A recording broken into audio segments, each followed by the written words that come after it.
started at 320K a month, and when I ended Client Ascension, I barely got over 900K. I had 77 people at the very peak paying 5K a month. If my mind is blown, the audience watching is also going to be off their seat at this point. What is going on, guys? Andre Hickle Jr. here, and I'm here with Matthew Larson. What's going on, brother? Good, how are you? Good. Just start by telling the audience who you are and what you're currently working on. When I joined Client Ascension, I was working on a landing page and CRO agency for e-commerce. Since exited that agency, it got acquired in July. You're probably the only person that's gone through the program and exited their business. One of the things that's super interesting, how did cold email add to like your enterprise value and pump the numbers on an exit? I got very lucky when I first started the agency and had a bunch of friends and people referring to me, and that's really how I got started. So I've always been very good at ads and landing pages and creating offers. Almost 100% of my customer acquisition outside of referrals I was getting was from my paid ad funnel. So that was the way I was getting a lot of customers. I did landing pages and CRO for e-commerce brands. My paid ad funnel was lead magnet based paid ad funnel, which is centered around a free landing page masterclass, which was like 12 videos. And then I had another one that was actually a paid one, kind of like your cold email scripts, but it was landing page templates. I had one landing page template for $49, 5 for $79, or 15 for $99. As long as you can get a sale for less than $99, you're getting leads for free. I got up to 7K a day in spend without losing money on the front end, and then they just kind of eventually convert. And that was the main way I got customers. I was on Twitter as well, posting a little bit. I didn't have many followers, but I had good leads from Twitter too. But I'd always see Cold Email Wizard Daniel posting about Client Ascension. Client Ascension taught me how to get the leads, set up the domains, set up the software, and then I attended a couple of the classes on how to write a good cold email. The feedback just kind of worked right away. You said you got it up to $7,000 a day in ad spend without losing money, like basically you're self-liquidating? Yeah,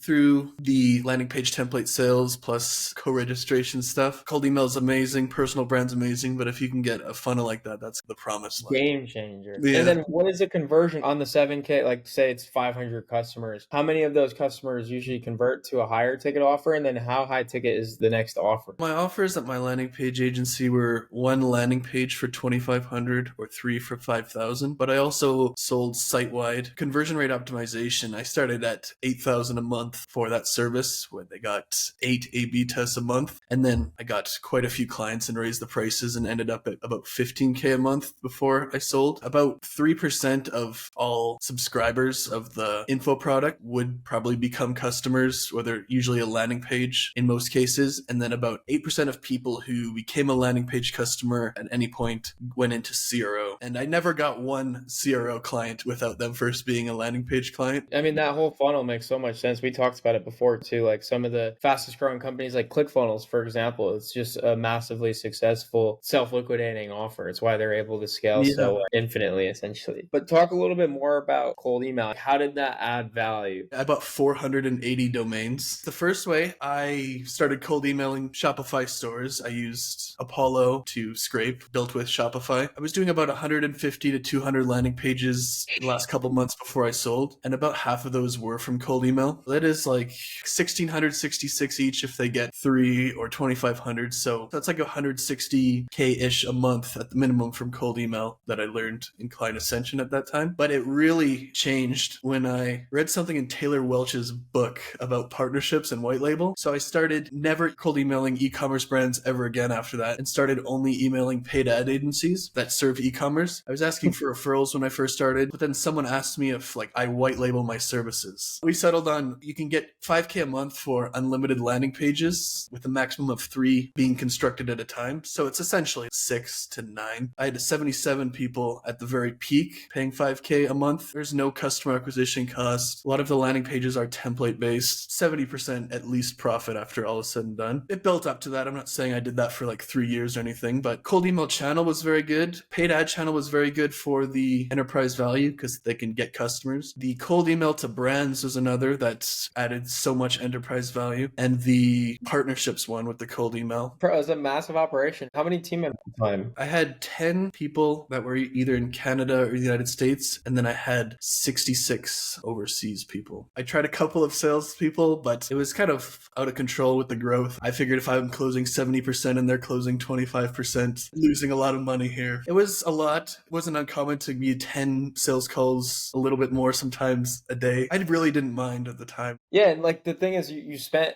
a lot of time on sales calls and doing sales, but it was in a short time frame that got you an exit that had changed the way you live the rest of your life. I guess what was the next thing? Did you go into a new business? Did you just start investing in different places? Yeah, I invested almost all of my money right when I got it. Another thing about this, a lot of people think that when you sell, if you sell for 10 million, you think you just get 10 million cash. Especially in agencies, it doesn't really happen like that. They'll say it's a $10 million purchase, but they'll pay you like 1 million up front and then like 9 million, maybe uncertain conditions someday. I got 83.3% cash for mine. And then the other 16.66%, if you have a lot of leverage, you don't need to sell, right? You can tell them like, you contacted me. When you're in a sales process, a lot of the time in my experience, because I have sold a couple of different companies before, I wasn't really the main person in those. I was more of like the apprentice. They try to drag it on, frustrate you with legal shit until you Just so you're like, just take it for yeah, I just want to get over with. I was like sending 480 domains of cold emails and 7K in ads. Like every day I emailed them, like the price is going up. They told me I didn't have to be like that. They're going to buy it anyway. 2-3 months goes by and you've grown 25, 50%. So instead of them doing that to you, you're basically doing that to them. They got to get it over with now. But it sounds like the ultimate leverage in this deal is having all these different channels, like the diversification of channels to generate leads that don't have to do with your face or your personal brand. Personal brand is great, but a lot of people I don't think understand how all of these work together. You have your paid ads, you have your outreach, which is cold email, you have your content, which is like your personal brand, you have partnerships. When you stack each of them, they make the other one more effective. If you're starting an agency again, what's your biggest piece of advice? First thing I would do, I would only do a productized offer. A landing page, 2,500, you get one landing page, that's a productized offer. I would stay away from like the whole full stack agency unless you're just huge, where that makes sense, because you're gonna have to hire a lot of people to do SEO, web design, email. That's a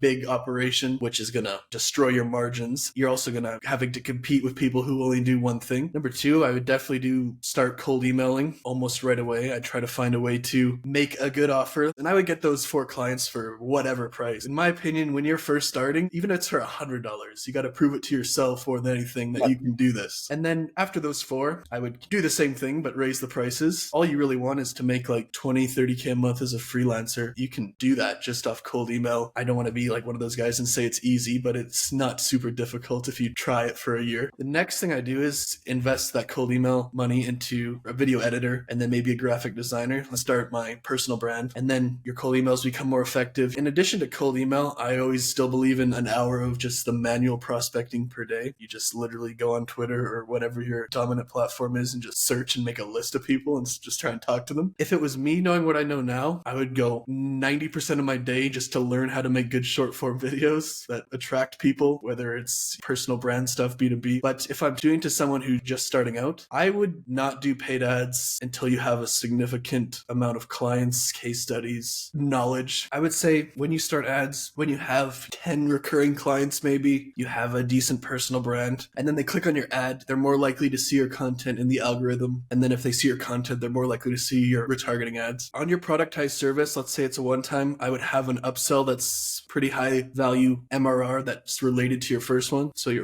could be like an offer funnel instead of just going to the top. I had landing pages for 2,500 and then CRO for 8,000. The same customer avatar needs both. I was closing at least 70% of landing pages. Once you have some client results, some confidence, most importantly, you can start reaching out to the partners, and you can be extremely creative with who you're going to partner with. You never really know. I say 66% of your cold emails go to clients and then 33% to partners. And then the partners breakdown, most of them would go to referrals or white label partners, which are essentially the same thing. A small percentage should go to media partners, where you can get on podcasts or YouTube channels or guest posts in blogs or newsletters. It's a very good way to leverage other people's audience, especially if you don't have your own. And if you do have your own, you can get them to do it on yours, and it makes it easier. I don't have Or it'll just be easier for them to feature you on there, because it's like, oh, I could feature this big name brand, and it just helps yours grow more. Yeah, exactly. A lot of the big people have only been doing it consistently for like 2 years, 4 years. It's not as hard as like the normies think it is and the haters think it is, but it's not as easy as like the gurus say it is either. I joined Client Ascension, started at 320K a month, and when I ended Client Ascension, I barely got got over 900K. I remember reading Alex Hormozi's first book and saying he made 1.7 million a month. I was just like, that doesn't sound possible, right? And then I realized if you